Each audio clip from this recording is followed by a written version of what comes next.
하나님의 통치를 다시 생각하다.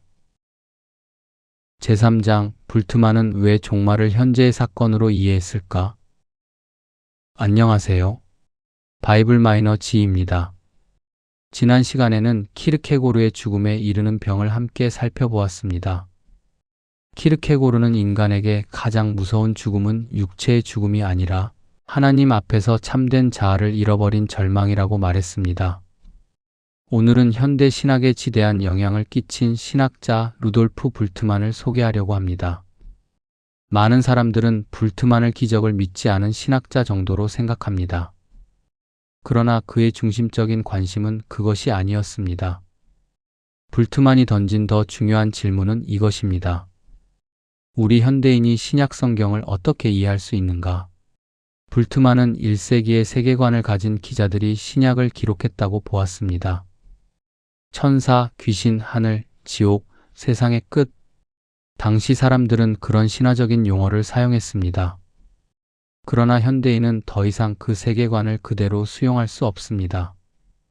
그래서 그는 옛날의 신화적 표현을 그대로 반복하기보다 그 안에 담긴 실존적인 의미를 찾아야 한다고 보았습니다.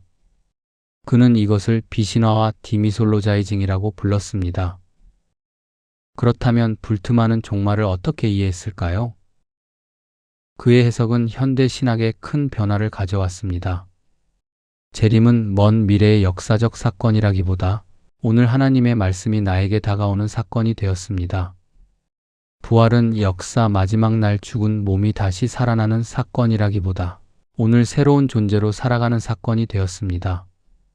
최후의 심판은 미래의 마지막 심판이라기보다 오늘 하나님의 말씀 앞에서 믿음과 불신앙이 구별되는 사건이 되었습니다. 종말은 미래가 아니라 오늘이 되었습니다.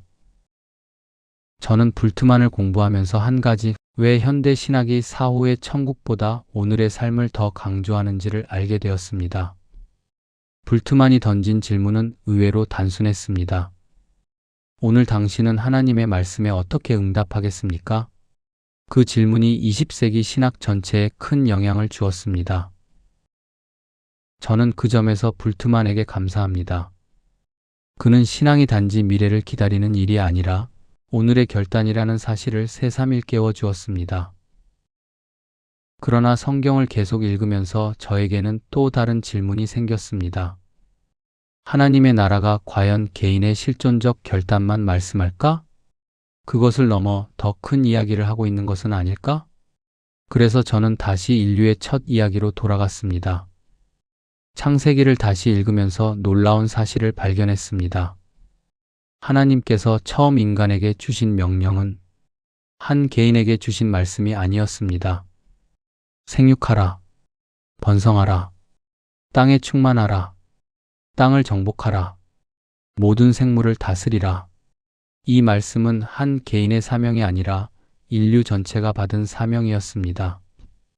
그때 저는 실존 철학과 성경의 차이를 조금씩 이해하기 시작했습니다. 실존 철학은 이렇게 질문합니다. 나는 누구인가? 나는 어떻게 살아야 하는가? 그러나 성경은 더 크고 높은 질문을 던집니다. 인류는 하나님의 통치 아래 어떻게 살아야 하는가? 이 두 질문은 서로 연결되어 있습니다. 그러나 같은 질문은 아닙니다. 그래서 저는 불트만을 부정하지 않습니다. 오히려 그에게 감사합니다. 불트만은 현대 신학에게 오늘의 중요성을 다시 일깨워 주었습니다.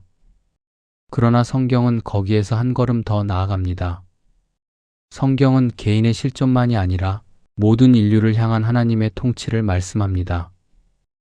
개인의 믿음은 중요합니다. 그러나 그것은 하나님의 더 큰 계획의 한 부분입니다. 저는 바로 그 점에서 하나님의 나라를 다시 생각하게 되었습니다. 다음 시간에는 중요한 질문을 생각해 보겠습니다.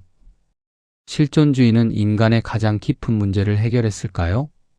아니면 인간의 문제를 개인의 실존에만 머물게 했을까요? 그리고 성경이 말씀하는 하나님의 나라는 왜 개인을 넘어 모든 인류를 향한 이야기일까요? 그것을 함께 살펴보겠습니다.